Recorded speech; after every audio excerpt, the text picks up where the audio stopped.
What's going on, everybody? Derek here, back again. Today I'm going to do a little bit of cold calling. Maybe I'll hit some follow-ups too. Just want to be able to knock something out real quick though. Be on here for like the next hour and a half. So I'm going to try to get as much dialing in as possible. Ran into a little bit of an issue earlier. I had messed up my call dispositions on call to. Well, before we start, if you're new to the channel, welcome. My name is Derek, covering everything wholesaling real estate on this channel, specifically virtually wholesaling real estate, as that's what I'm doing. Living in California, I'm currently sourcing opportunity out in Houston. What up? What up, compilations? So, if you're in the Houston, Texas market, feel free to leave me a comment, email me. My email should be somewhere in my channel's description, not necessarily my video description. I might as well just put my email in all my video descriptions moving forward. But if you're in the Houston market, reach out, leave a comment on any of my videos. I will see it. And if you're trying to partner up on something or you need a little bit of help in the Houston, Texas market, by no means am I some type of a pro, and I try to be as transparent as possible about that. But I have closed 2 deals out in Houston, so I do have some buyers, um, and feel like I'm pretty confident on assessing values out in the Houston metro market specifically. Well, not specifically, but on a wider basis. I'm not just in the city of Houston, but the Houston metro, specifically in Harris, Fort Bend, and Montgomery County. So if you're marketing in any of those 3 counties, hit me up. Let's see if we can make something happen. But other than that, if you are new to the channel, again, covering everything wholesaling real estate, um, I think I just mentioned it, but I have closed 2 deals myself. So by no means am I some type of a pro, but I have realized through doing this and just documenting my journey that a lot of people are just starting out that can learn a little bit of something from me. So try to provide as much value as possible. And again, more so just give you an over the shoulder view of what it is that I'm doing every day, how it is that I'm generating leads, and hopefully being able to bring you guys along for the ride and close a deal here or two or 10 or 20. 20 deals in 2022 is my goal. We just surpassed my goal of 75 subscribers to the channel. Reached out to some family and friends yesterday or 2 days ago in order to make that happen. So I'm grateful that everybody that I reached out to essentially subscribed. So really appreciative of that. I think that's it in terms of quick announcements. But um, yeah, check out the links in the description of the video or whatever down there. I got my Instagram down there. I got batch skip tracing down there. It is an affiliate link. I will get paid if you use it. It doesn't give you a discount code, but if you use the link to just sign up for your account in order to start skip tracing with batch, I do get a little bit of a kickback. I'm not even sure what it is because nobody's done it so far. So, if you want to support, go ahead and do that. But if not, by all means. Today, like I was saying, I ran into a little bit of issues. I was going through my call tools, just trying to tidy everything. Because the other day, if you were on here watching, one gentleman who ended up talking my ear off for like 20 minutes, he led the conversation with saying, "Yeah, we've talked before." And that's not the first time that that's happened. And I know that it's because of a few different things. One, I don't operate off of a central CRM. So the 2 forms of marketing that I do are cold calling and texting. And I use 2 different softwares in order to send outbound marketing. So any leads that I generate through my texting platform, I set my follow-up tasks to either call or text them back whenever it's more appropriate on my texting platform. And then the same thing goes for my dialer. If I'm cold calling on my dialer and I generate a lead through cold calling, on my dialer is where I'm setting my follow-up tasks and phone calls and stuff like that. So they don't have the same numbers in each, but they all the properties are the same. So anybody who I texted and they either haven't answered or they have no mobile numbers, I am calling the other numbers that batch skip tracing kicks back. So batch skip tracing will give me up to 10 phone numbers. I tend to take the first 3 or 4. So again, I'm not calling the same number, but that doesn't mean that I'm not texting them on their mobile or their cell phone and then calling them on their landline. So what I do is, if somebody's going to tell me, no, I'm not interested, or, it's a lead and we start having a conversation through text, I make sure to go into my dialer and remove that property from my dialer so that I don't accidentally call them on their landline or something. So that's what I've been doing. But then that happened yesterday with that gentleman, or 2 days ago with that gentleman who said, "Yeah, we've talked before." So I just went in this morning and I tried to revisit all of the stuff that's going on in call tools because it's not beginner, it's not entry level. I'll tell you that much. There's a lot going on. Um, so you have sales funnels, you have live filters, you have buckets, you have contact dispositions and call dispositions, and each of them are kind of working, side by side to be sure that one, you're not calling people that you don't want to be calling. Two, you're only calling people a certain amount of time so that you're not just endlessly calling the same person if they're never going to pick up. Um, three, if you're going to mark somebody do not contact, that they are in fact removed from the campaigns and they're never called again. They're placed on your DNC or your do not contact list, your do not call list.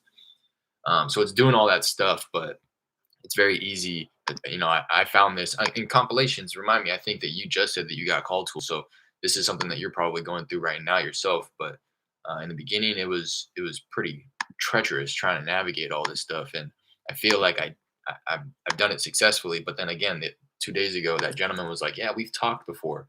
So that's just what I'm trying to avoid. So I went in and I was editing some things, but I ended up removing accidentally my call disposition, or rather, yeah, my call disposition labeled contact made.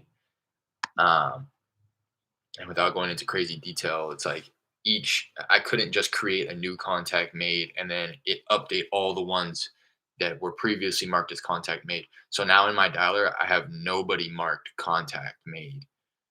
So I just had to go through and make sure that anybody who I did contact was not in any specific campaign so that I'm not calling them again. Because in all likelihood, all those contact maids were marked as not interested as well. So those are people who I've gone on the phone. They said no, they weren't wanting to sell. Stop calling me. So I just had to make sure that I went back in there and I did all that. And I think that it's good now. I guess we're getting ready to find out. So getting ready to hop on the dialer now. Got my script here in front of me. Got my notebook, my pen, my phone that I don't really need since I'm dialing off of call tools. And it is a predictive dialer, not a whatever they call the other ones. Analog, I think is what they call it, where you actually need to dial in to the server. With this, you just kind of press play, to be quite honest. So um, that's what I'm doing now. I do have a headset that I spent a pretty penny on that I end up really not using since I essentially go live every time I do cold call so that you guys can hear. I just have it coming through my speakers. So this is a Harris County absentee list. Let's see if we can get somebody on the phone.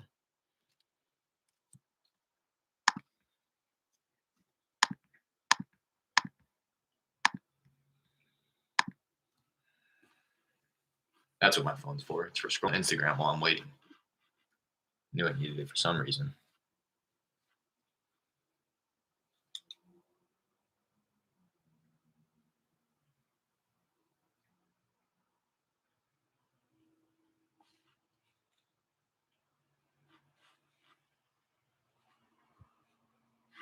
And fantasy football.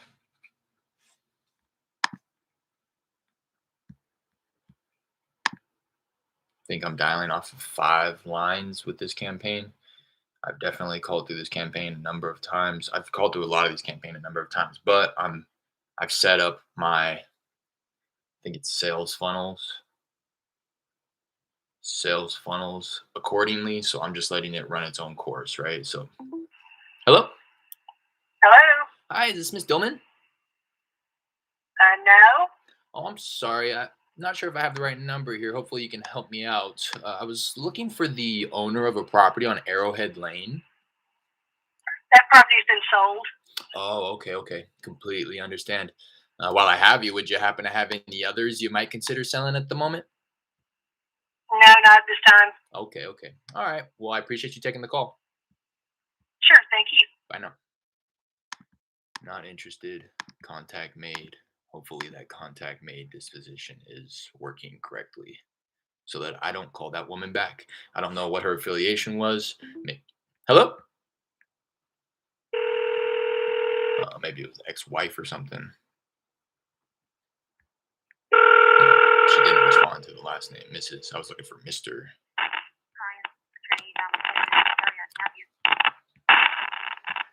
I couldn't hear it, but it sounded like it was a place of business. Typically, what it is when it rings like that before it connects. Um, and I just mark those as wrong numbers, even if it's like the person that I'm looking for is answering the phone at his or her place of business. I'm not trying to call anybody at their workplace, so I just go ahead and chalk those up as wrong numbers, which will automatically delete it from the system so that they don't get called the next time around.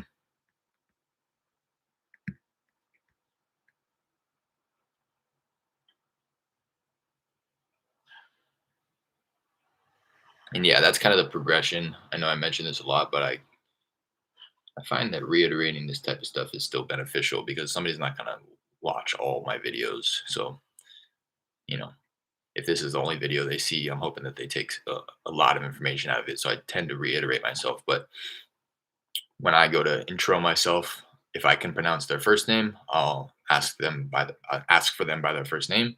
If I can't pronounce that, I'll go Mr. or Mrs. last name. If I can't pronounce that, I will say exactly what I said, and I'll go to the property address. Say, hey, sorry, not sure if I have the right number. Hopefully, you can help me out. I was looking for the owner of a property on this street. Um, I never say the numbers attached to the property, like the house address. It just I don't know who I took that from.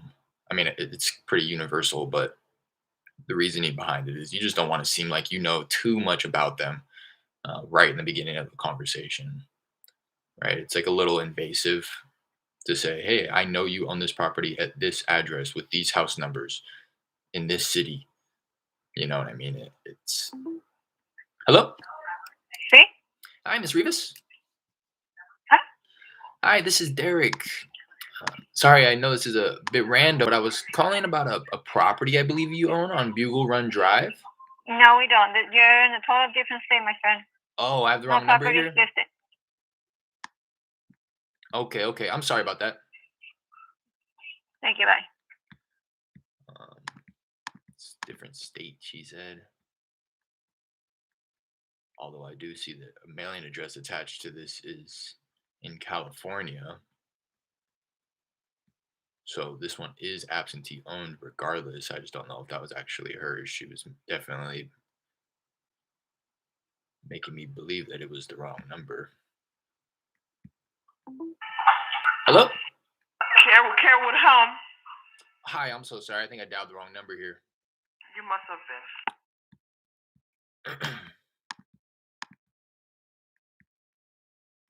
Same thing. She answered it as if it was some type of a facility. To be honest, that may be Sybil, Miss Connors, who I was looking for, but again, she's at work. Hello? Hello? Hi, Maria. No. Oh, I'm sorry. I'm not sure if I have the right number here. Hopefully, you could help me out. I was looking for the owner of a property on Wolford Drive. She hung up. She said no when I asked for Maria, so I'll go wrong number. And again, the only reason I I'll always try to finish my pitch regardless. Even if it's just trying to determine if it's the right or wrong person on the phone, because they may be like next of kin. They may be somebody with some type of affiliation or association to the property that that may be able to answer on behalf of the property owner, right? Oh no, I'm the son. That's my mom's property. She's not gonna sell it. Okay, and I will take his word for it. Oh, that's my ex-wife's. Like, here's her number. You can call her and ask. Or, oh no, that's my cousins, my aunts. I get calls all the time.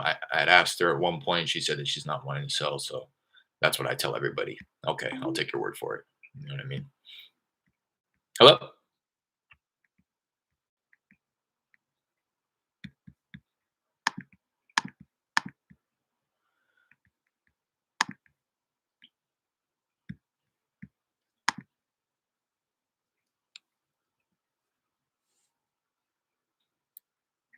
pen's got some good weight to it.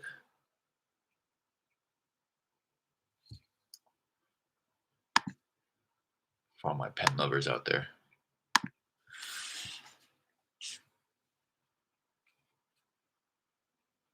Please leave your name and phone number after the beep.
Hello? Well, you gonna talk or not? Hello? Can you hear me? Yeah. Hi there. I'm sorry, I'm not sure if I have the right number. Hopefully, you can help me out. I was looking for the owner of a property on Woodhouse Drive. Now, why would you call me and ask me that? This is just the number that I've associated with that property. Do I have the wrong number? Well, yeah, you called me yesterday too, and I gave you the same answer. I never heard of it before. Oh, interesting. I'm sorry about that. I don't think it's an art and arcade. You might go in the computer and put that street in and see what section it's in. Okay, yeah, I'll check that out. Well, I appreciate you taking the call I never anyways. heard of it before. All right, thank you. Okay, bye. See, that's what I don't want. About to start calling. That's what I'm talking about. He says I called yesterday and told him the same thing, but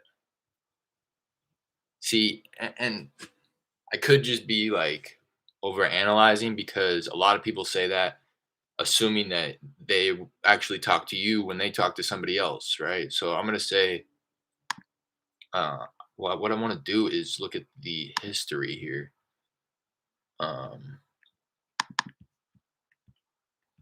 And I didn't. I did not call this gentleman yesterday. So I called him.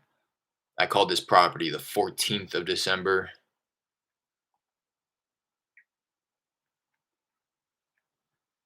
Contact field ready value changed to false by the system after that was right now. So I haven't called this property in 2 weeks. And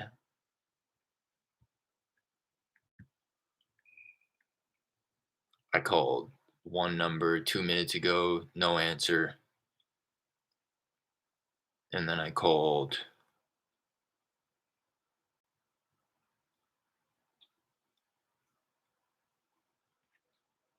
the next number and he picked up wrong number. So yeah, I think I'm just overanalyzing a little bit.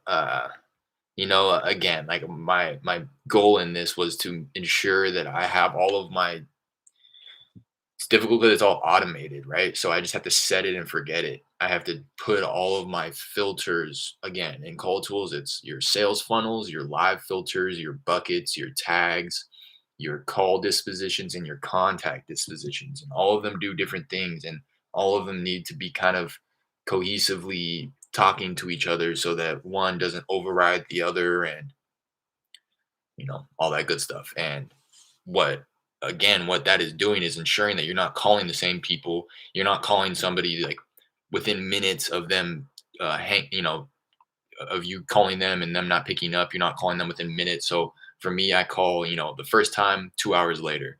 If they don't answer the second time, they add back into the campaign 2 hours later. If they don't answer the third time, 6 hours later they get added back to the campaign. All that's happening automatically. So a lot of people nowadays have been saying, "We've already talked. Yeah, we talked already. I already told you that." And my initial interpretation is, "Oh, damn, I need to go back and fix all of these things in the back end because clearly something is not firing off correctly." But just now, I don't know why it took me this long to realize that that's still it's not even an objection. It's just a common statement that sellers say all the time. Yeah, you already called me. I already told you the same thing. But in all reality, I've never called this guy. He thinks that I'm somebody else because these people get called by a bunch of different people, right? So had I talked to him and he would have told me that I had the wrong number, I would have dispoed it wrong number like I'm doing right now, and that number would have gotten deleted, and I would have never called him again. So I just forgot that that's what sellers say. As like silly as that sounds, I forgot that sellers will say that, and it's not true. And I'm just taking everything on face value of what these sellers are saying, and I'm kind of freaking out about it because I'm operating off of this new dialer. So I just need to like chill out and not stress so much about because whatever. So what if I call him 2 days in a row and it's nothing for me to just do what I just did and say, "Oh, I'm so sorry about that." Click, wrong number. Now he's removed for good. If you Hello? know your party's extension, please dial it now. Otherwise, please stay on the line. Same thing. I just like removing those numbers. It's clearly a place of work. If there's going to be extensions attached to it, I'm not trying to talk to anybody at their workplace.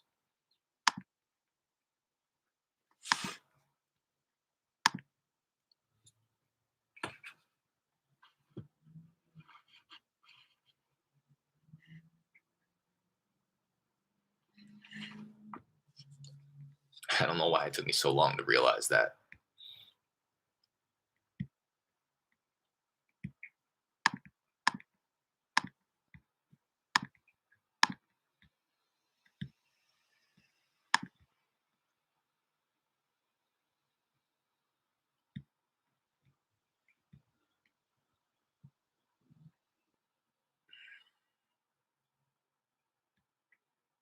And I guess some people are more convincing than others too. Like that guy like wasn't very that him saying that is what led me to the thought of, wait, I didn't talk to him. Like he's just saying that. Oh, that's what sellers say, you know. So you'll get that all the time. Sellers will be, you know, you've called me 20 different times and I've told you no every single time. They just think that it's the same company calling them about their house every single day. Whereas we may all sound the same and probably use a similar script, but again, in all reality, I've never talked to these people before in my life. This is the first time I'm calling, not the first time they're getting a call. That doesn't mean that I'm the same person who's been calling. So moving forward, 2022, I'm just gonna be whatever about it. The way to offset that is to just dump more data into my dialer so that I'm not even tripping about whether or not I'm calling somebody once, twice, calling them after I text them after I call them, whatever. If there's enough data in my pipeline and enough leads coming through the pipeline, it won't really matter to me. I'm just operating off of a really like a scarcity mindset to think that I have to micromanage every single property record. I think that's a poor mentality.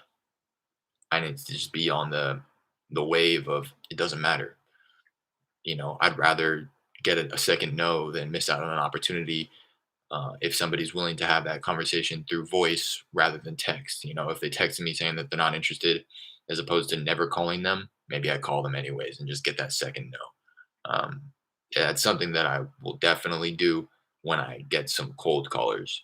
I think that's a big part of it right now, and why I kind of operate off of a scarcity mindset is because I'm doing everything by myself. So I'm wanting to save as much time and set myself up properly, in the future so that I'm not wasting time.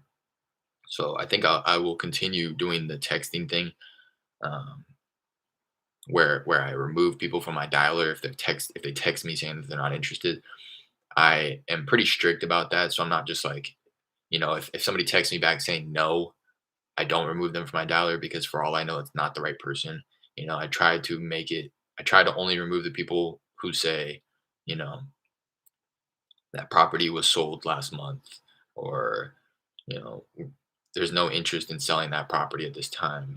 Anything that makes it a little bit more clear that they are, in fact, the owner of that property, then I'll remove them from my dialer. But the people who just give me generic answers, stop, quit, no, cancel, unsubscribe. For all I know, those aren't even the right people, anyways. So I'm not going to just assume that it's the right person and that they're not wanting to sell. Uh, so I already kind of do a little bit of that where I give it a little bit of, slack. And I'm still calling those people, but I don't know. I'm just kind of thinking out loud now after I had that realization. Roxy, what's going on? Hi, guys. How many deals have you closed? If you're asking me, I have closed two. I've closed two, both virtually. The first one with a JV partner, split 12,000, took down six. Second one by myself, virtually, did 8,000 on that one.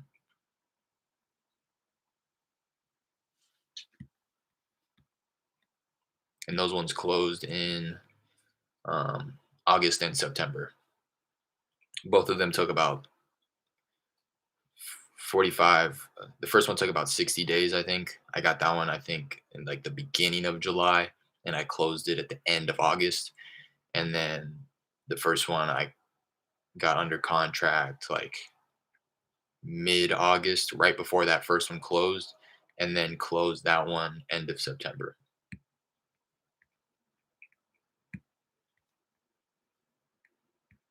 First one was a driving for dollars lead that I generated virtually, how I build my virtual driving for dollars list.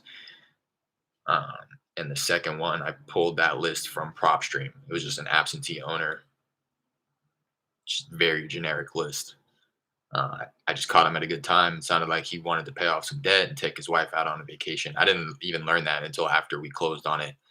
Um, but that just kind of speaks to the motivation there. The first one, it was a drive for dollars lead, very, very, very poor condition, very bad. I've never seen a house so bad in my life. But maybe I'll say otherwise moving forward in this business. But it was really bad. Black mold, needed a full gut remodel, had to be gutted to the studs for sure. Trash, junk everywhere. But the owner of the property lived elsewhere. This was an absentee owned property of his. His daughter lived in the property and started to fall behind on the mortgage payments. So she knew that she was going to have to get out sooner or later because her dad was going to have to sell because she was not going to be the reason that he got foreclosed on. So I got him at a perfect time, made him an offer that he agreed to.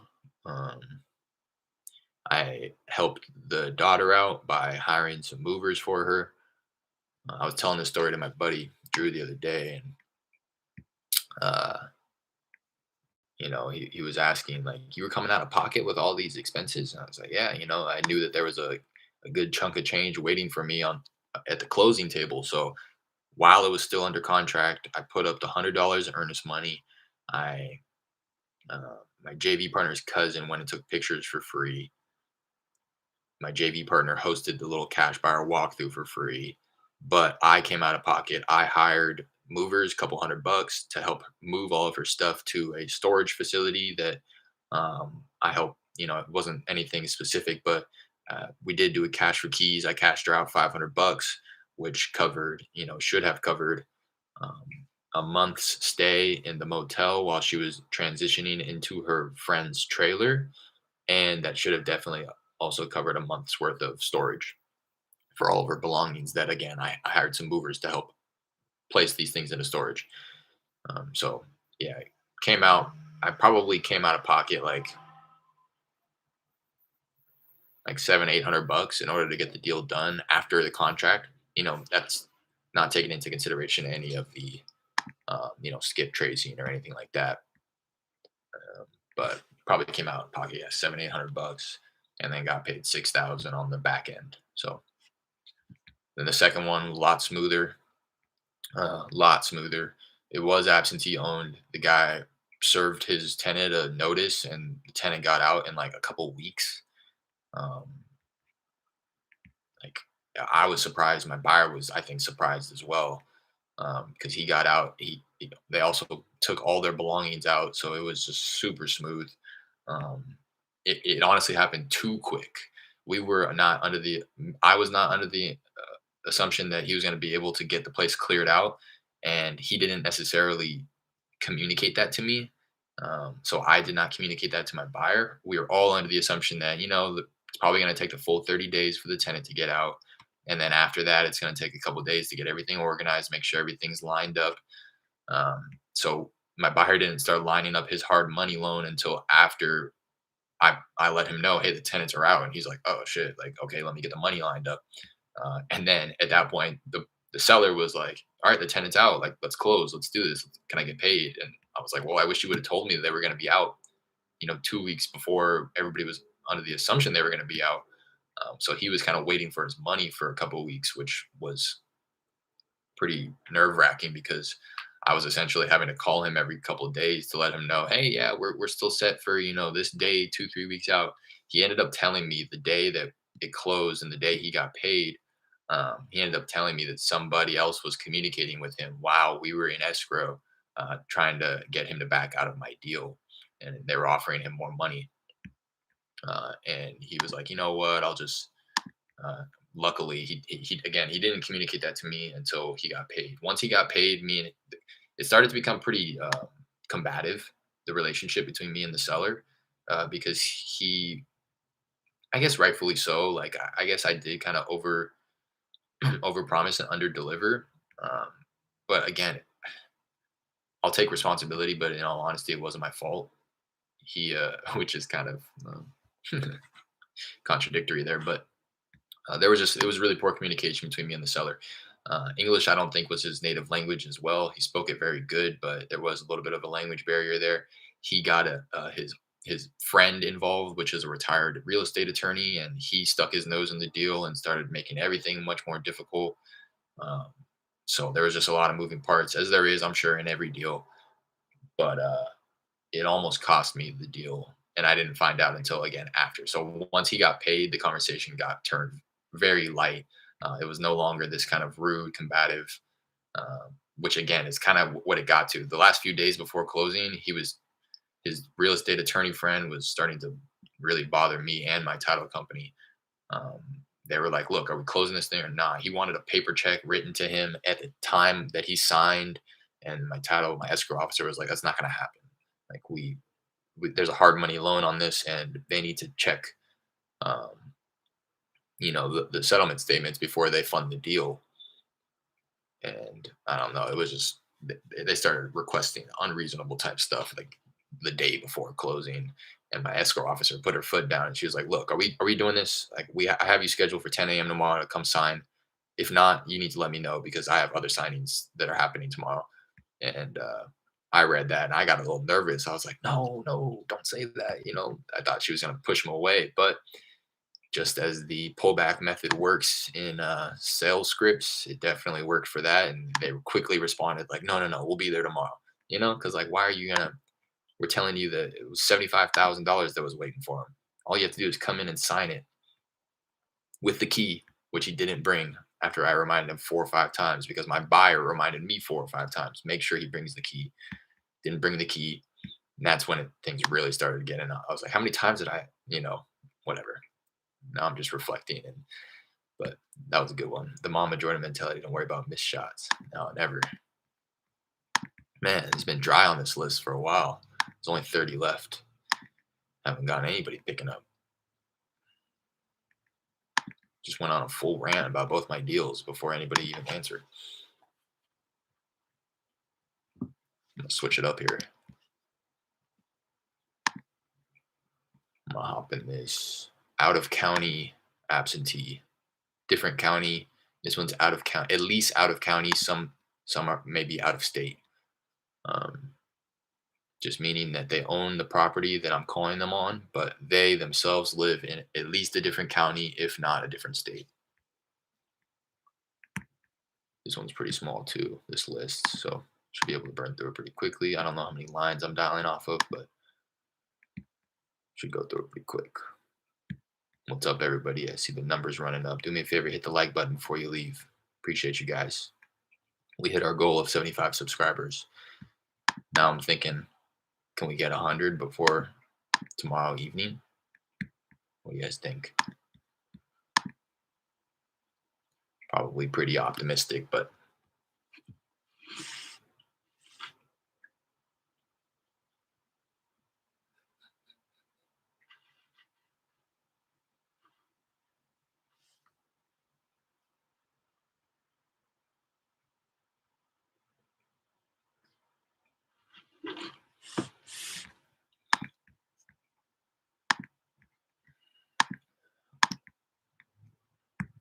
all right, what's going on? I guess these are older lists.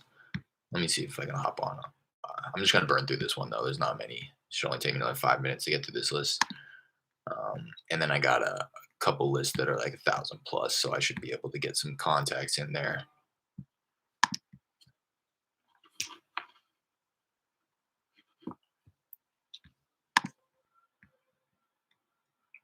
How's everybody feeling? Everybody finishing their year strong, gearing up for 2022, getting everything organized. That's pretty much what I'm focusing on through the end of this week is like off stream. I'm just kind of going through all of my follow-ups that I have set for, both this week that I have neglected and, the first 2 weeks of January. Really just want to revisit all of those that I have follow-up tasks or calls set and determine whether or not they're actually needing to be prioritized.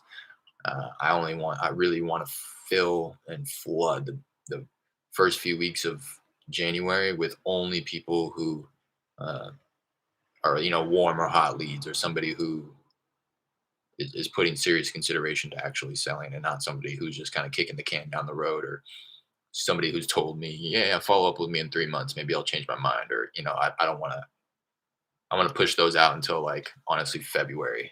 I don't even want to deal with those type of people in the beginning of the year. I want to just be talking to only people who are, at least somewhat considering, maybe just on the fence about it. That way I can, have a decent conversation with them and hopefully tip them over in my direction.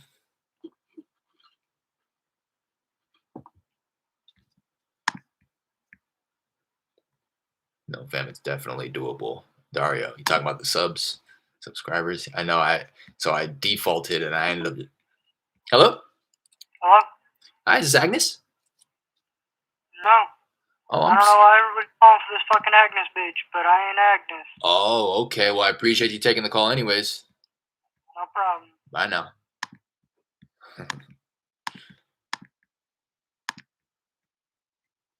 Yeah, I resorted to reaching out to some friends and family yesterday, 2 days ago, to run the numbers up, which is why I was able to get the 75. I think we were at like 60, low 60s before that. So I'm grateful for them. I probably could do it. I'm just kind of hesitant to go crazy public about it. I don't know why either. It's really just a, fear-based thing. And I know that, yet still I don't. So I kind of hand selected the friends and family that I reached out to. knowing that they weren't going to cast crazy judgment. But I mean, I've already pretty much embraced it, and anybody who I cared about figuring out what it is that I'm doing, they pretty much all already know. So anybody else, I could really care less about. Kind of just talking myself out of this. He was surprisingly nice about it. He was. That's what I mean. I mean, I think that's another perfect example. That conversation could have gone many different directions, but the fact that I said, "Oh, well, I appreciate you taking the call." What's he gonna say to that? Like, curse me out? Like, not to. I mean, no, I'm gonna pat myself on the back. I I make a point to do that, and I went on a little rant about this the other day. As long as you keep the vibes high, don't give them any reason to like be upset with you. Then if they do, then it's on them. Just know that it's nothing that you did. They're having a bad day. They're an unhappy person. And there's going to be lots of those people, especially on these lists that you're calling, because these are people who, well, hopefully these are people who are in distressed situations. Low credit, low income, physical distress on the property, divorce, foreclosures. These are people who probably aren't the happiest bunch. So it's to be expected. And it's on you to figure out how it is that you want to act on the phone. Uh, you know, Back a few months back, I used to, I'll always, I'll always talk about this one conversation specifically where I got on the phone with a guy, asked him if he wanted to sell, and he started to kind of like go on a little rant on his own about how, all you people, all you investors call and you're off. Hello? Hello? Hello? Can you hear me? All you investors, are offering pennies on the dollar to people in these poor situations. That's just sad. That's sad. You're going to lowball these people and take their property from them. And I was responding to this particular. Hello? Yes. Hi, is this Mr. Bowers? What's the issue? I'm sorry? What's the issue? Oh, no issue. My name is Derek. I know this is a bit random, but I was calling about a property I believe you own on Steamboat Lane. Oh, take my name off the list! Get a job! He's not interested.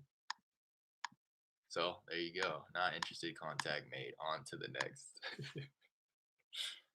The absentee lower credit, not bad at all. I've never hit anything low credit or low income. I just bought my first list recently, and it was 60 plus years of age. I'm getting some good feedback from that one through text. I haven't called that list yet. That's one that I do have in the dial that I was kind of just waiting to call until I got through texting them all, which is something that I have been doing, and what I will continue to do moving forward is just kind of, excuse me, focusing on one tech or one marketing channel before I move on. Hello? Yes, sir. Hi, is this David? No. Oh, I'm sorry. I'm not sure if I have the right number here. Hopefully you can help me out. I was looking for the owner of a property on Edgedale Drive. Sir, what's your name? My name is Derek. Okay. No, I'm not David, and I don't own a house on that deal. Oh, I'm so sorry. I'll be sure to remove you from my list here. I appreciate you taking the call. All right. Thank you.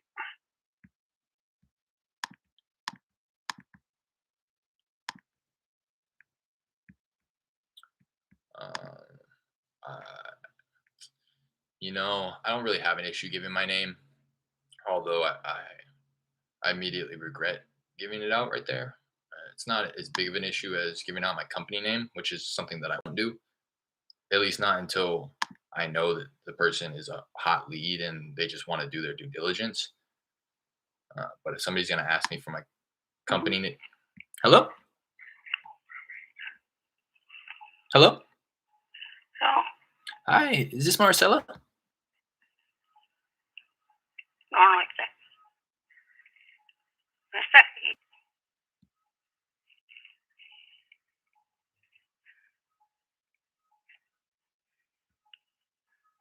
Hello? I don't really know what she was saying. Mark her no contact. Give her another ring in the future. That's the end of that list. But what was I just gonna say? I lost my train of thought. Hey mate, how much money you already made using wholesaling real estate? 14,000. 14,000. I just kind of explained the two deals that I have done. First deal was a $12,000 spread that I split with my JV partner. I'm doing this virtually, so I'm out in California, closing deals in Houston. So I partnered up with a JV partner who is located in Houston for my first deal. There was a $12,000 spread on that one. Split that one two ways. We each took down six, and I closed my second deal by myself, no partners, virtually, and that one was an $8,000 spread.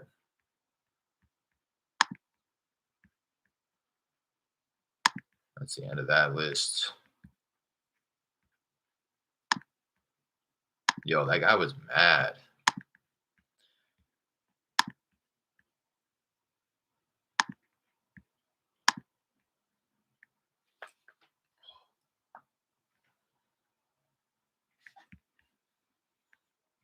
Yo, keep going, bro. You're an inspiration for me. Maybe rise to the top. Hey, I appreciate that.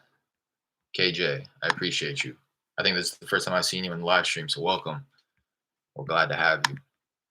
Let me know a little bit about yourself. Are you doing this? Have you started?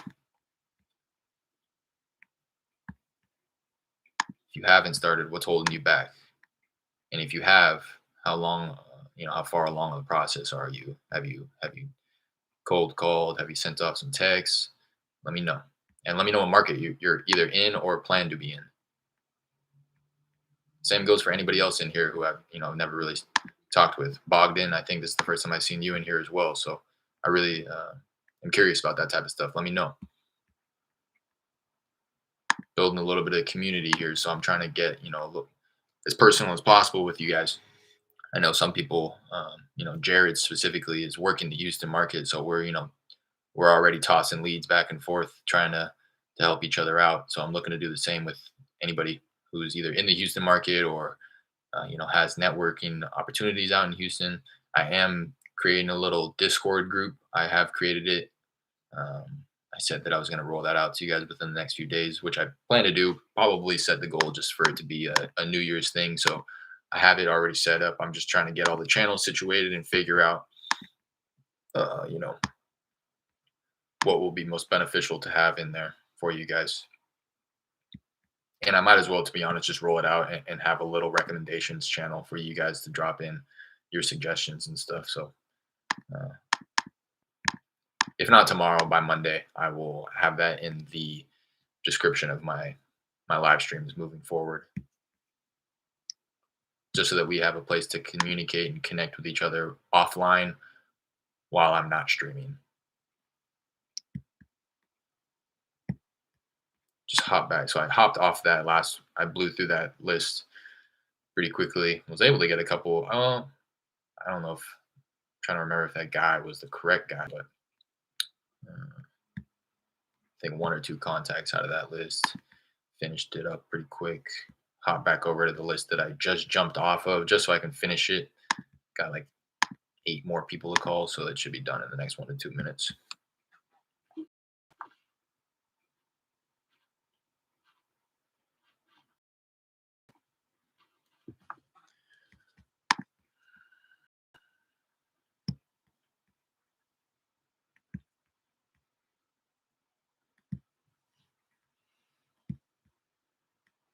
All right, just dial in the last few.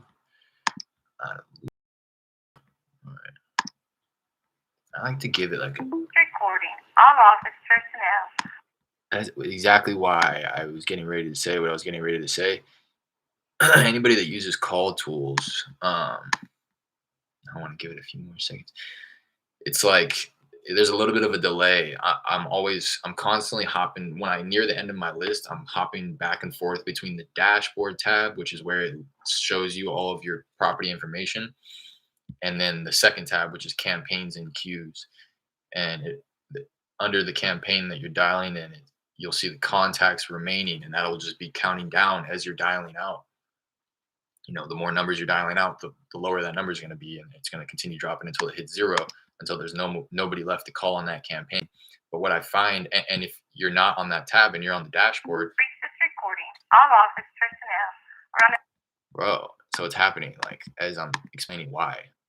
What a trip. Um, so if you're on the dashboard and you're not on the campaign, so I mean, even if you are on the campaign, so I was on the campaigns and I was like, I see 0 contacts remaining. So I'm thinking, all right, boom, I'm done with that list. Let me press the exit campaign. But what I like to do is give it a few seconds because then I hop over to my dashboard and then the big red bar pops up across saying there's no more leads to dial on this campaign. And then I still let it breathe for like 4 or 5 seconds. And then it connects me to somebody. And then even after I said wrong number, it connected me again to another number on that same property. So although it says 0 contacts remaining on the campaigns and you're nearing the end of your campaign, this is something that I have done and something that I guess I can recommend to other people who use call tools is just let it breathe for like another 30 seconds and don't exit the campaign right away because I think that it's saying that there's nobody left to throw into your queue, but there still may be a few properties that are being dialed out right now.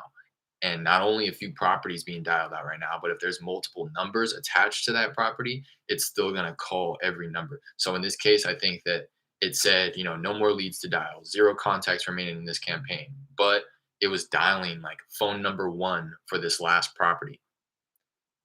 And then it answered.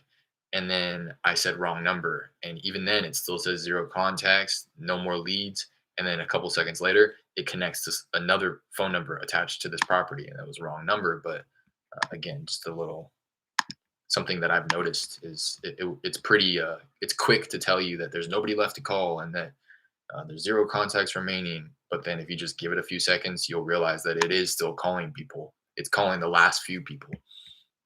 I appreciate you too. Yeah, man. My name is Khalil. Out here in Florida, been driving for dollars, just looking for a motivated seller. Watching you cold call helps me get out of my head and take action. Oh yeah, if the cold call is the fear, just do it. I mean, it may sound simple, silly. It may sound, what do they say? Kiss. Keep it simple, stupid. Keep it stupid, simple. Just, I mean, really, just hop on the dial, man. Get on the phone, hand dial, whatever. Uh, just know that go into it with all the confidence in the world. And hopefully you guys watching me handle the guys who hop on here and start going crazy. It doesn't mean anything to me. It means literally nothing to me.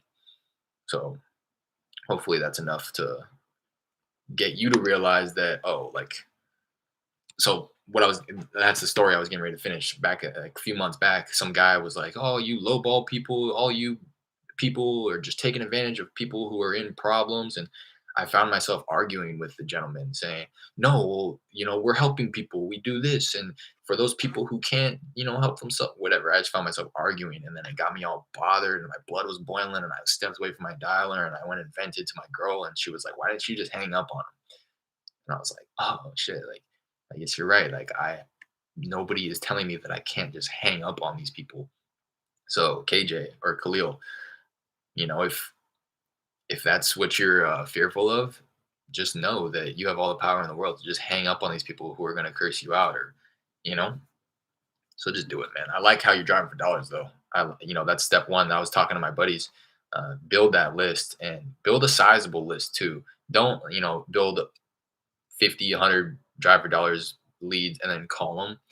I would say get like 500 properties and then call 100 and then reassess and be like, okay, how did those first 100 conversations go?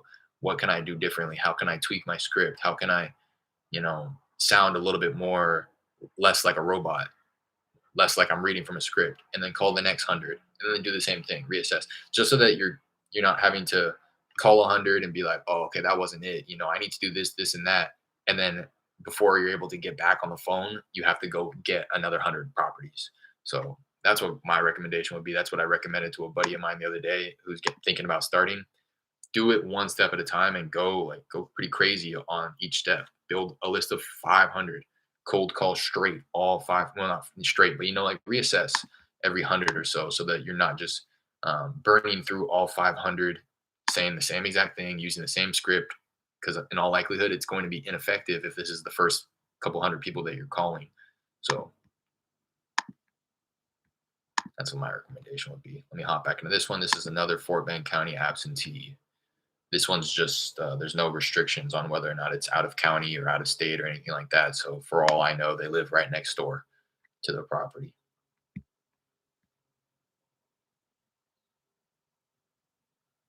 So Khalil, are you marketing to these properties yet? To these property owners, the ones that you're adding to your Drive for Dollars list? Curious. Let me know. Are you Leave your name and phone number after.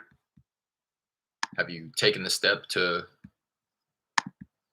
text them, call them, email them, or do you just simply have a list at this point?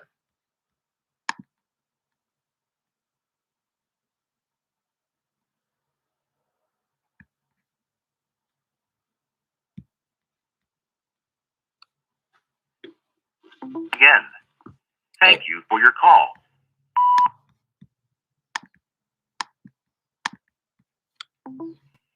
Hello? This is Plantation Furniture. Can I help you? Oh, I'm so sorry, ma'am. I dialed the wrong number here. No worries. Thank you.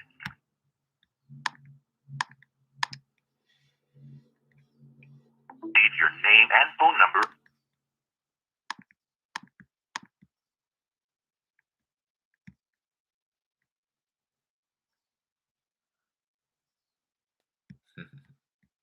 So you're calling then. I just read. Thanks for the advice. I'm getting to it now. Lady in Philadelphia just picked up and cussed me out. Oh, good times. Yeah. All in the game.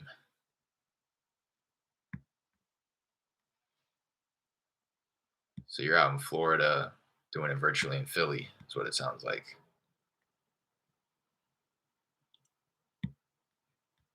And it sounds like you're calling them too. So that's what's up. Keep pushing.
Florida gang. You're right though, Khalil. Yeah, I mean it sounds like you're already making the calls, so if that's the case, keep at it. But yeah, that was something that was just a piece of advice that I wish that I had because I am virtually driving for dollars. Um, it's just to really take it one step at a time, or else you'll never feel like you're making progress. You know, getting a list of 100 drive for dollars, calling all 100, and again, in all likelihood, based off of the statistics, of wholesaling in general, you may get a hold of 15, 20, 25 of them, and all of them could say no. So then you have to go build another list of 100, come back, do the same thing. Maybe you get somebody who's like, yeah, call me in 3 months and we can talk about it. Maybe you get a little bit of practice pre-qualifying that one person, but then everybody else said no. And then you got to go get another list of 100. So that's something that I try to do. I try not to export my virtual driving for dollars lists until it's like, 3, 4, 500. But I'm also buying other lists. So that just kind of goes and speaks to my point is that I made skip trace of driving for dollars list that's 300 bit, 300 deep, but then buy a list of 500, 600, so that I'm going to start my marketing efforts to a new batch of like, anywhere from 750 to 1,000 people. And that's really low. That's based off of my very limited marketing budget. To put it into perspective, I think that my coach sends off 10,000 texts or 20,000 a month, I think, or something like that. Um, whereas I'm sending off like 2,000. So it's all a numbers game. Drive for dollars in South Florida, pretty hot. I know somebody who I used to follow and who I got a lot of my like kind of script stuff from, or a few like objection rebuttals is what is his name? Zach. I think it's Zach. Zach Booth. Zach Booth.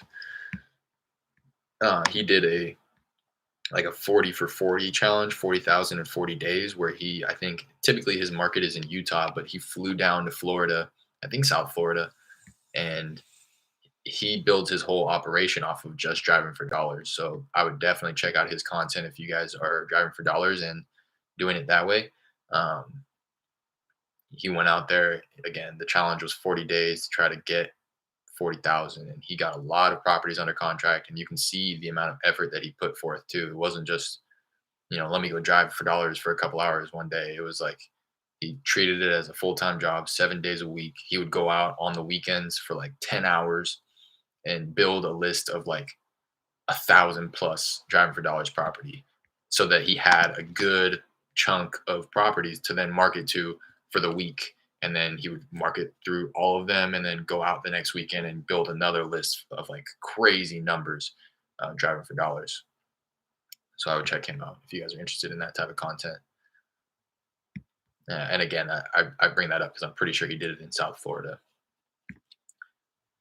No marketing at the moment. I just look on Google Maps, and when I see a distressed property, I go knock on the door. Hey, door knocking is marketing. So if you can door knock, you can cold call. That's for damn sure. If you want to be cold call, door knocking is all power to you. If that's what you're doing, do it. Do it in bulk. Do it by the hundreds. Door knock 100 plus properties a day type shit, Excuse my language. Are you still using call tools? Yeah, I'm on call tools right now. Trying to set up this weekend. Yeah, I'm on call tools. Let me know if you have questions. I know it's a beast. It's pretty intricate. If if you're switching from another dialer, and two, if this is your first dialer. So I'll try to help out the best I can. I'm still learning though, to be quite frank. I'm still trying to figure this out myself. I ran into an issue this morning, J-Lub, where I accidentally deleted my call or my contact disposition. I deleted the contact made. So now any contact that was made in my call tools ever is not marked contact made. It's just blank. So I had to go through and make sure that all of those people were removed still from the campaign. So I wasn't calling all the people who had answered and told me no. So I ran into a little bit of a hiccup this morning with that, but I think I got it resolved. And then I made a new contact made, and now I know to never fiddle with it because it's going to mess it up system wide. Yo, let's get it. What's going on, Stefan? That money hit your account yet? If I recall correctly, it was like 13.5. I think you were waiting to get paid on that one. All right, this list is dry.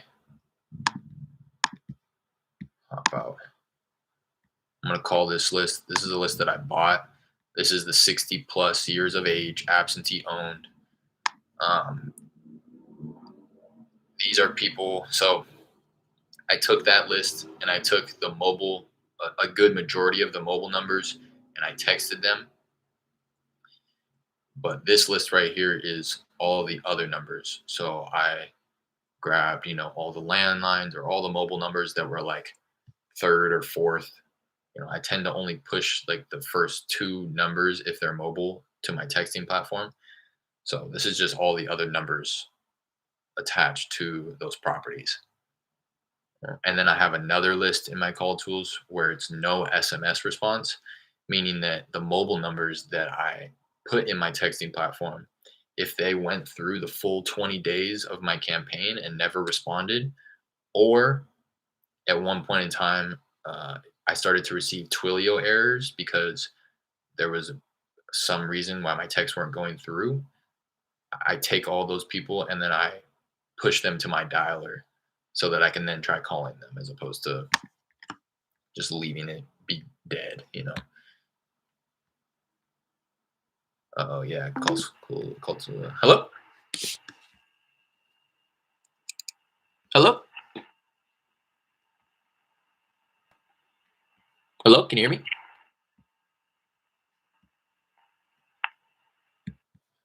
Call tools is a beast.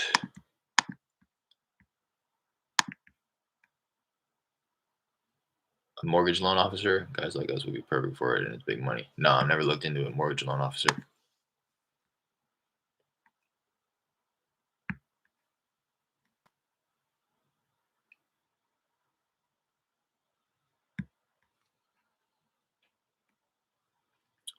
You just mean like facilitating conventional loans at like a bank or something? I'm not even familiar with what the position is. I can only assume.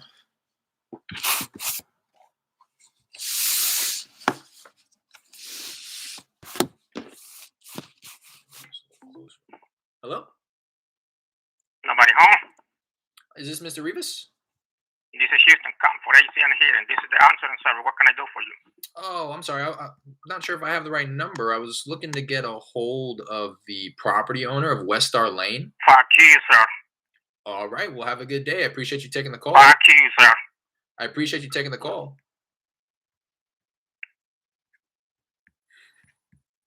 I don't know if that was the right person. That's what really bothers me about those people is like, just tell me. I need to know. Tell me if it's you and you're just not interested or what.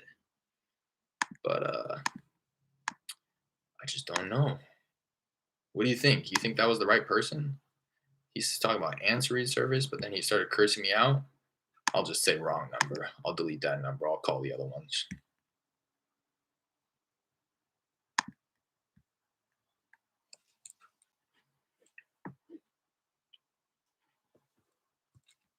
Trying to kill him with kindness. These people are not going to ruin my positivity.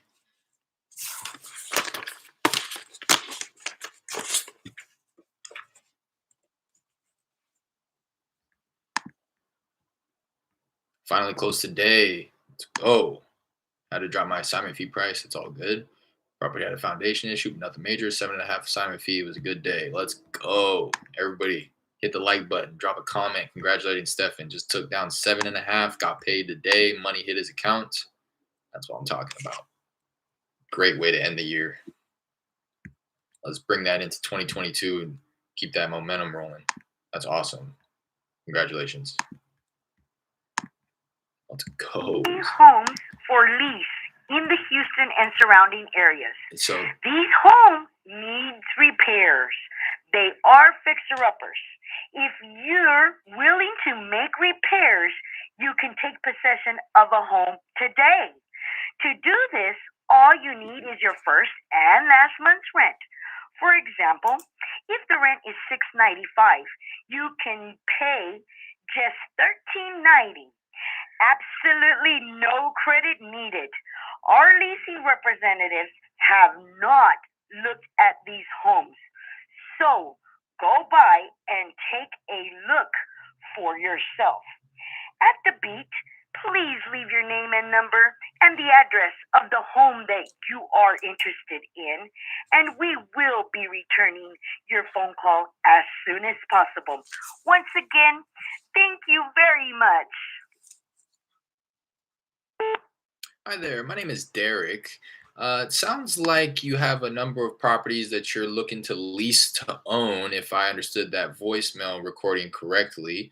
Again, my name is Derek. My partner and myself, we do have some cash on hand, and we're looking to pick up a few fixer uppers ourselves in the area that I'm looking at this one right here on Florinda Streets. If you do have any properties in your portfolio that you were just looking to offload, we are able to pay cash for it, and we can take it as is as well. So if that's something that you may be interested in, I'd love to connect and see if any of those properties would be a good fit.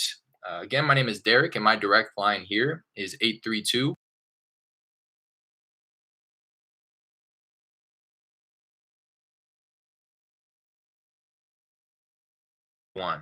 Look forward to your call. This gentleman owns a lot of properties in Houston. I know that because I drive for dollars, and the way that I drive for dollars, I'm gonna mark him not interested, to be honest, because it doesn't sound like he just has so many properties. But it's, I think, a good conversation to have with the gentleman, a good relationship to start.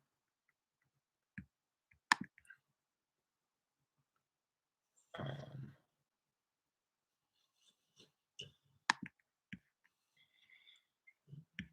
he uh he owns so many properties, and again, I know this because I cross reference the properties before I actually officially add them to my driving for dollars list. um, I pull them up in prop stream. So it's kind of a two-step process. You can see how I do that. I have a pre-recorded little mini series on my YouTube channel on how I do my virtual driving for dollars process. I have streamlined it a little bit since I released that mini series. I've been meaning to. Hello? Yes. Hi, Joanne. Can I help you? Yes. Hi, this is Derek. Sorry, I know this is a bit random, but I was calling about a property I believe you own on Lost Trail Street. Yes, and I'm also a real estate broker. Oh, okay. So there's no interest in selling that one, huh? No, if I did, I put it on the MLS. That makes sense. Well, I appreciate you taking the call. All right, thank you. I know. Agents are prissy like that, kind of pretentious. If I did, I would just list it. Okay. Simple no would have worked. But and that's why I asked the way that I asked. Oh, so I'd imagine there's no interest in selling that, huh? No, if I did, it's like okay. There's definitely real estate brokers out there that don't want to list on the MLS. You hear all the time of realtors themselves selling their properties for cash. It's not, it's not so outlandish for me to ask that. People have different circumstances and situations and preferences. People and that's another thing that you hear all the time. Money isn't the issue for everybody. She said the way that she said it because she's talking about getting top dollar for the properties. Hello? Hello? Hi, Mabel. Hello? Who is it? Hi, this is Derek. Sorry, I know this is a bit random, but I was calling about a property I believe you own on Meadowlark No, Lane. no property, no.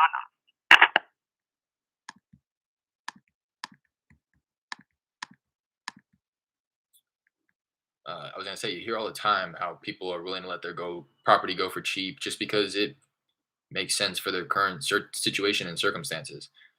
Just because you're a realtor or a broker doesn't make you immune to life. So that was another thing that I had to kind of convince myself of early on. Anytime anybody ever told me that they were a realtor or a broker, I would automatically default to the thought of, oh, well, they'll just list it on MLS, or why would they need my help, or anything like that. Granted, they could just list it on the MLS in its as is condition with the contingency of the buyer needing to pay cash for it. Nothing prevents them from listing it on the MLS to just gain more exposure. Um, but again, somebody wants to get paid within a couple days, and I caught them at the perfect time, and we're already talking on the phone. Maybe it's more convenient to them to just put an agreement in place now and get paid within the week. if I'm able to do that for them, because they need to get out of town or they need to. That sounded bad, but they need to make something happen in a quick period of time, and they don't want to have to list it and jump through the hoops of all that MLS stuff.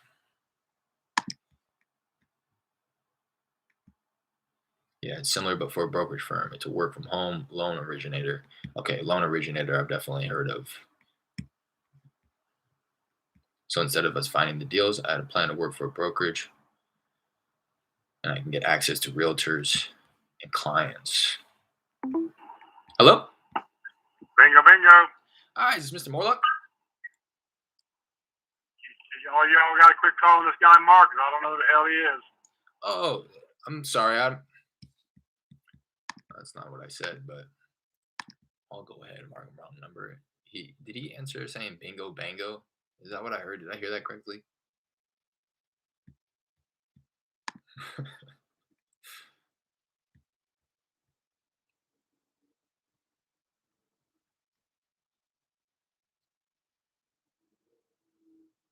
Okay, so it's kind of like reverse wholesaling almost, where you're just building your network of buyers and agents.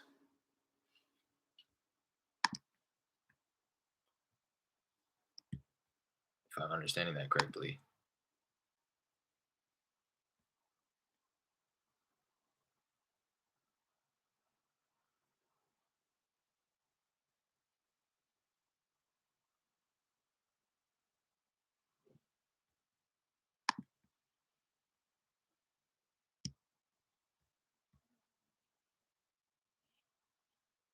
If I'm understanding that correctly, it just sounds like bingo bango. If I'm understanding that correctly, it just sounds like reverse wholesaling, where you're not necessarily going after the motivated sellers, but rather building up a database and network of people who have the means to close on it, or creatively or with cash, because you have that access being a loan originator. If that's what I'm understanding correctly, um, I would say that there's a way to do that without actually having to work for somebody else. That's just my goal in this, is to build my own business so I don't have to, answer to anybody.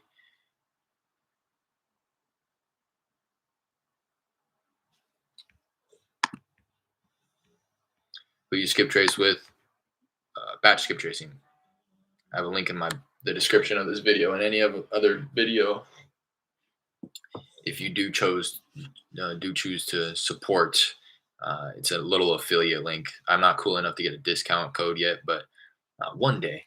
But in the meantime, it's just good to sign up for an account with Batch if you do plan on continuing to use them, because then you'll log into your account and then you'll skip trace and then you'll skip trace and you'll skip trace, and it keeps a log of all of the properties that you've skip traced in the past, so that you're never having to pay for duplicate skip tracing. Um, and I would just recommend that for a lot of these skip tracing services do exactly that. They make you have an account so that you can house all of your historical data there, so that they can then help you ensure that you're not paying for duplicate skip tracing, um, and some other stuff. You can it'll keep a log of how much you spend, how many records you've skip traced, so that you can kind of see the trends, like, oh, I skip traced more this month than I did last month. I want to continue to scale that. And I'm pretty sure a lot of skip tracing providers will do that, which is, again, just why you want to sign up for that account. So it's signing up for the account is free. Again, there's a link in my description of this video if you choose to do so, and signing up under that link in my description. When you go to skip trace in the future, I think I get a little bit of a kickback or something like that. So I'm not quite sure how much it is, because nobody's ever done it. But if you want to support, by all means. Yeah, I would just use I default to TTP, Brent Daniels coupon code. I think it drops it down to like 15 cents per record. It'll give you up to 10 phone numbers, 3 emails. Your name and phone number after the beep.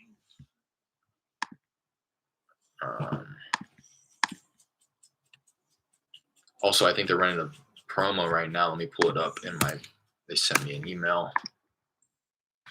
Buddy, stop. I think. Let me see if it's still active.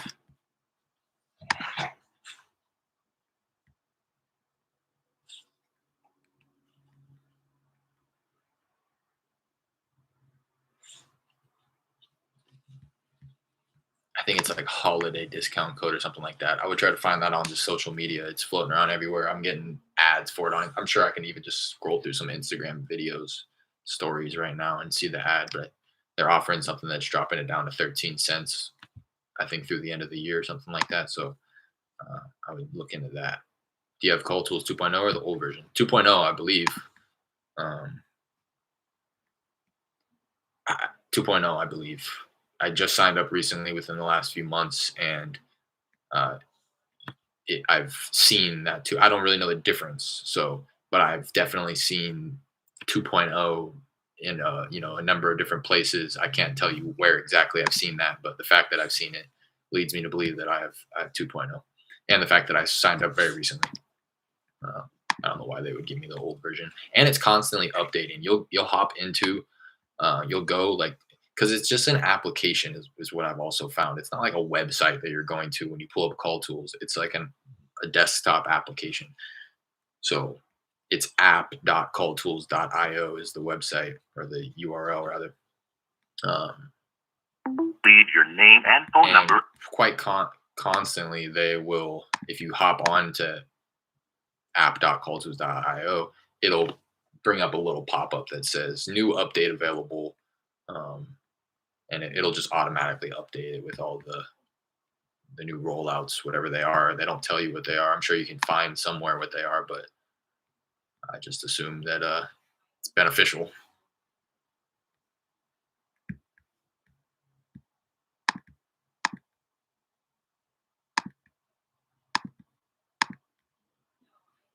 And anybody else who recalls, and it was on these live session the other day with my texting, it got flagged. One of my numbers got flagged as spam, and like hundreds of texts got sent out. They all kicked back with an error because the phone carriers were flagging it as spam. It just raised a bunch of red flags. And I found out why. It was one word that I had in there. It was the word options. Um, it, the script or the message they got sent out was like the fifth or sixth message, like day 15 or something like that in the drip campaign. And it said, hey, reached out a few times. It doesn't seem like this is, the best time for you. Let me know. I have a few options available for you.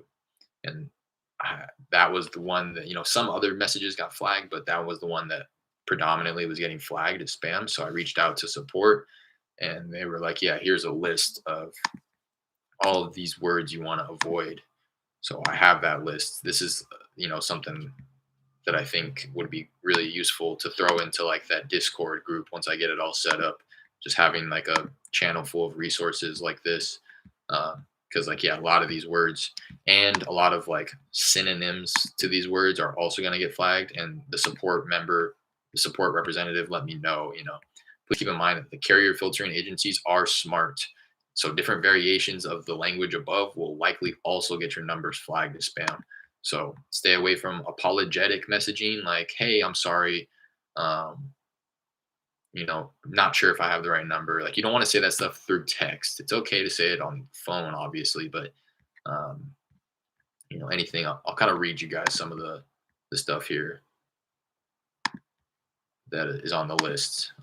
Apologize, apology, blue, bother, cash, corona, COVID-19. Hello? Hello? Hi, Ashley. Wrong number. Oh, I'm sorry.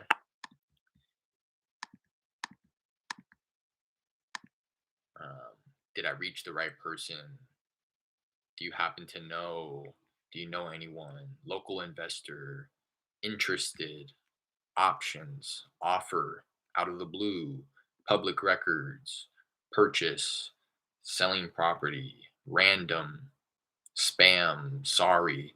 These are like a bunch of words that you don't want to include in your. And I was jumping around. There's a few more, but those are some good examples of words you don't want to include in your texting script, or else it's going to happen what happened to me.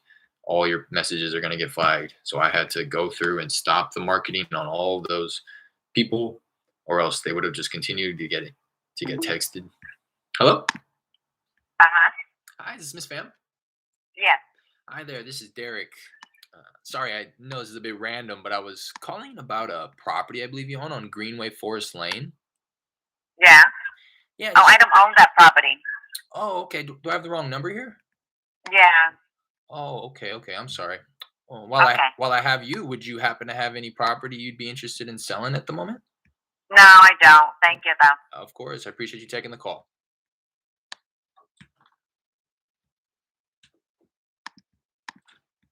That's wrong number.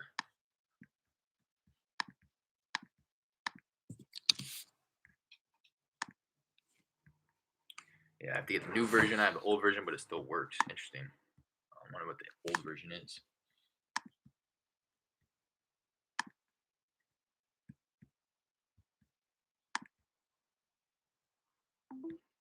Hello? Hello? Hi, is this Miss Lowe? Yes. Hi there, this is Derek. Sorry, I know this is a bit random, but I was calling about a property I believe you own on Coons Road. Yes. My husband did. Yeah, I just wanted to give you a quick call and wanted to see if you'd ever consider an offer on your property there. You ever considered selling? Yes, we've considered it if we can get what we'd want for it. And did you have a magic number in mind? No, I don't. You have to talk to him about that. And it won't go just for the houses. It's a piece of property, about 19 acres. Oh, okay. And is it just the one house that sits on those 19 acres? One house, and then right across the street is 2 acres, and it's got a house sitting on it. Okay. So if I'm understanding correctly, you have about 21 acres with one house sitting on the two across the street from the 19. No, there's one across the street, one there, and it's 21 acres. 19 acres Okay. is what it is. Okay. Now, when would be the best time? Would this be the best number to give your husband a call? Yes, you can call here. He's home usually in the afternoon. He's out mowing the yard right now. Okay. How about I give you a call? I want to, have a moment to run the numbers and take a look at the area myself. So if I call you tomorrow, say around 4 or 5 p.m., would that be best? Yes, we should be here then. Okay, I'll give you a call then. What was your name? Joyce. Joyce. All right, my name is Derek. I'll be sure to give you a call tomorrow and we'll talk then. His name is Howard. Howard. All right, Joyce and Howard. Perfect. I'll talk to you tomorrow, okay? Okay. All right, have a good one. Bye-bye.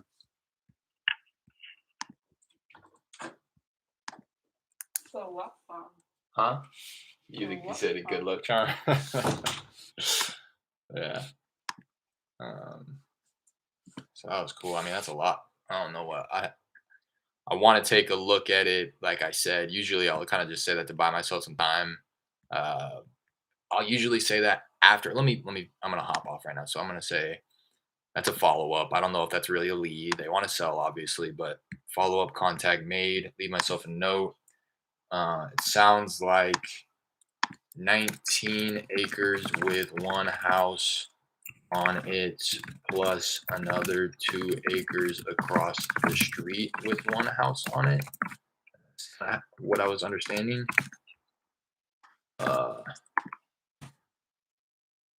Spoke with Joyce. She said they are interested. 19 acres. Said to speak with the husband about it and call tomorrow afternoon around 3 to 4 p.m. Central Time. I like to make sure that I make a note of that. It's kind of automatic now. My brain is operating in my market's time, which is 2 hours ahead. So I say 3 to 4 and I hear 1 to 2, to be quite honest. So I'll give them a call tomorrow, 1 to 2 p.m. my time. Said to speak with the husband about it and call tomorrow afternoon. Husband's name is Howard.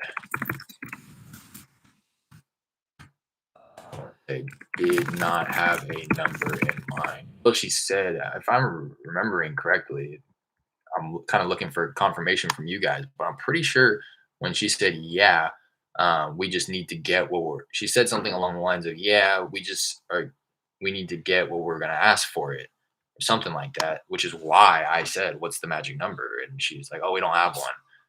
What? That's what you just said.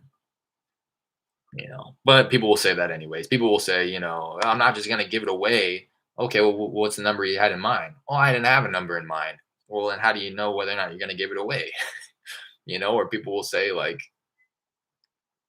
I'm not gonna take a lowball offer. Well, what's a lowball offer in your opinion? I don't know. Well, what do you mean then?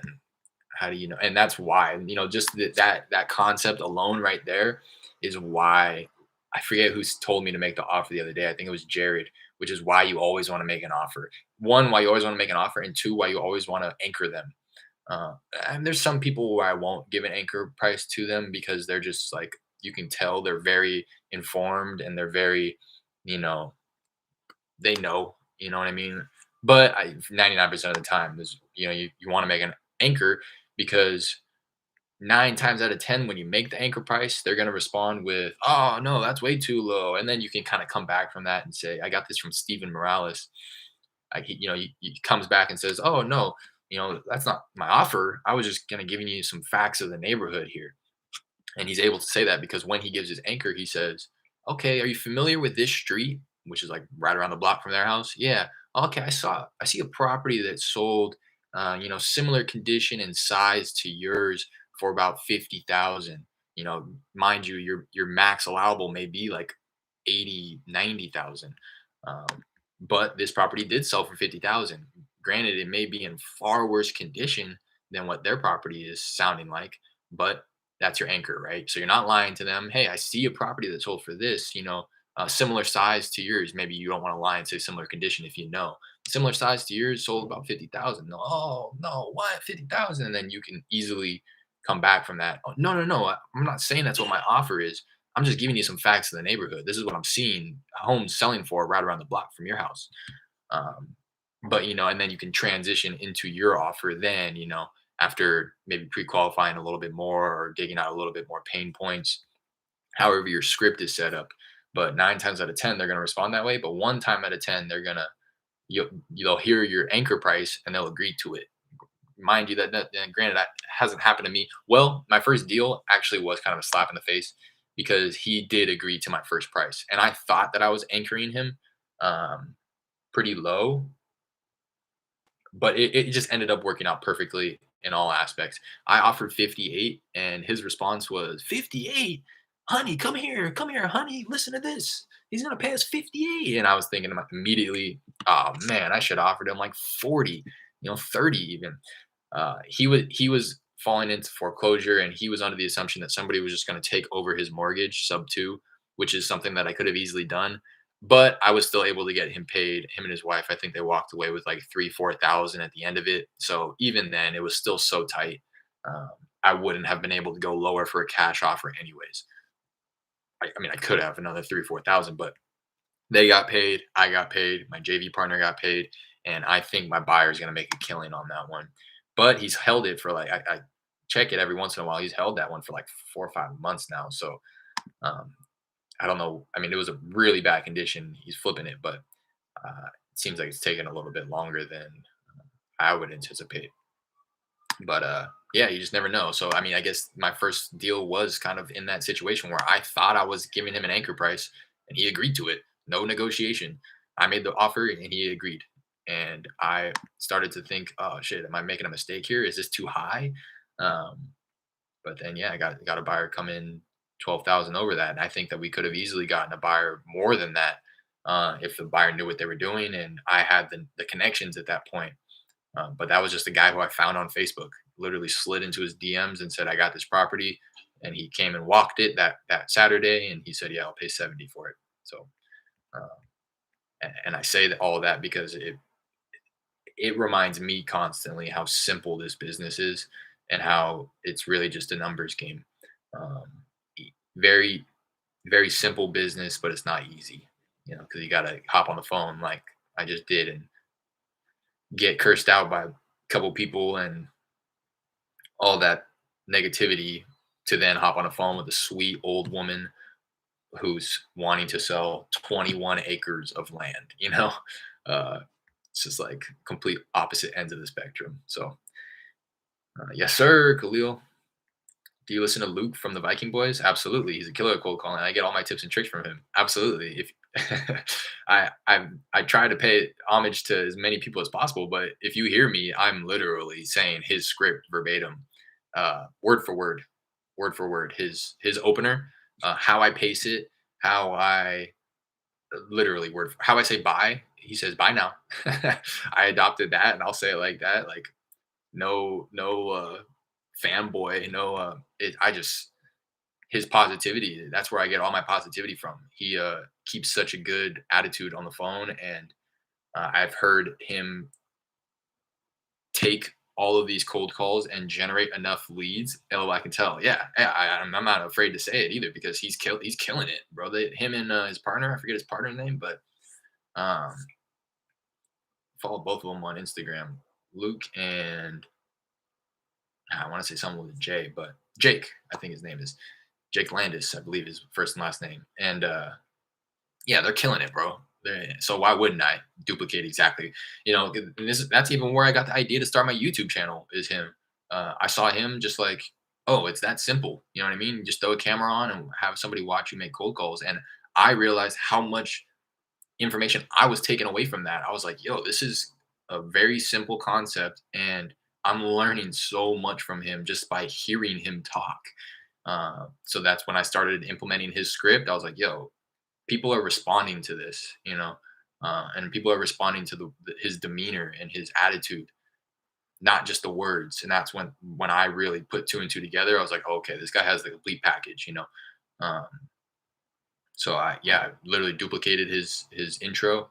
After the intro, I kind of go off of my current coach's script, um, and yeah. That's funny that you bring that up, and I wonder if you asked because you realized that we were doing the same thing, or if you were just asking out of curiosity. Part of me thinks that you asked because you realized I sound exactly like him. And again, I will you know, what do they say? Pay my respect where it's due, and I definitely imitate his calls verbatim. Don't know why anybody wouldn't, because he's doing millions of dollars. I think they just posted on Instagram the other week that they closed out like $1 million quarter, their first $1 million quarter or something like that. So they're doing millions using this script. So I'm gonna use this script, and the millions will come. So I'm gonna, like I said, on this one, I created a little note. I want to make sure that I create a calendar event to follow up to pre-call. Ask about acres and houses. So this is something that isn't. So I'm gonna call them tomorrow at like 1:30, and then I'm going to set myself a task for tonight to run comps, determine MAO, get a feel for the area, and cross reference zone ordinances, building and zone ordinances, so that I can get a general understanding of how many properties may be able to be built here. Because 20 acres of land is sweet if it's in the middle of a residential area, but if it's out in the middle of nowhere, then it's not as desirable for a buyer. And if it's not doesn't have like street access, it doesn't have like if the infrastructure isn't there for the homes to be built, then it's really not worth anything. I mean, it's worth something, but it's worth something to the right person. I'm not going to be able to slide into Facebook DMs and find the person that wants to build a town, you know, because that's what it's going to be. It's going to have to be utility hookups, build the infrastructure, lay, you know, streets, all that stuff. Um, and that would be like a huge developer, not just your mom and pop cash buyer. So I want to get a feel for that. I want to get a feel for, is this something where I'm going to be able to just easily dispo this to cash buyers for the value of the lot, or is it going to be something that's going to require a lot more than that? And I'll be able to see that by cross-referencing the zoning ordinances. So with your county's zoning ordinances, it'll give you clear guidelines as to what can be built on how much square footage of a lot, how much clearance you need on the sides of the property, on the front of the property, in terms of feet. So if it's like 20 feet wide and you need 5 feet of clearance on each end of the property, you'll know that you can only build, 10 feet wide, and then same back and forth. And you get a general idea of the size of the building that you can put on it and how many, if it can be subdivided, the land, because I'm imagining they just have this huge chunk of land that probably isn't subdivided yet. I don't know. I want to take a look at all this. That's why. Definitely a land developer. Yep. My opener is the same way. It's the TTP script. You can't go wrong with it. Yeah, exactly. Exactly. Same thing. Very basic, very generic. But yeah, so that's what I'll do tonight on that one. So I got a lot of big plays coming. I mean, this one, I have that other gentleman who he wants 700,000 for his 6 single family residences, 6 single family rentals. 700,000 is probably about what they're worth, but won't leave me any room for an assignment fee. So, and we're also talking seller finance, and it made sense now. When I first saw his text, when he told me his requested terms for seller financing, it didn't make quite much sense to me, but now it does. So he offered 8,000 down on each property, I believe, a purchase price of 700,000, a 3-year term at 8% interest. And I was looking at that like, that's not really. I asked him, I was like, did you mean 360 months? Because he said 36-month term. I said, did you mean 360 months? And he said, no, 3. Interest only payments. So what he's just looking to be a hard money lender essentially in this case, where he wants a high interest short term loan, which is kind of based on my understanding, the complete opposite of what you would want to entertain with a seller when they're carrying the loan for a seller finance play. Ideally you'd want to amortize. I mean, but he's only asking for interest only payments. So I'm not sure how the payments would stack up if you were to amortize it over 30 years. All right. If you were to amortize it over 30 years and,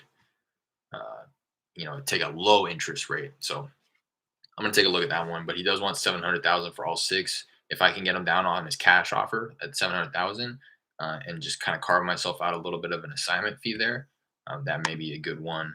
I got this bigger one here. I got this other one out in Austin. So if anybody's out in Austin and thinks that they can help me out with this one, he's a little tricky, but good spread on that one too, I think. I'm just not really familiar with the area itself. So if anybody, again, is out in Austin, let me know so that we can try to make something shake on that one. But getting ready to head out now. Appreciate all you guys hopping in here. Good little stream going. Like I said, by tomorrow, I think, or Monday, I'll let you guys have that Discord link so that we can all get in there and start talking offline. Try to provide you guys some resources there. If you haven't already, do me a favor, hit the like, subscribe, notification bell, and share this with anybody who you think might benefit from it so that we can try to, I don't have a specific goal anymore since we hit that 75, but let's just see how many subs we can get to before the end of the year here within the next 2 days. So appreciate you guys. Love you guys. See you tomorrow. Till then, peace.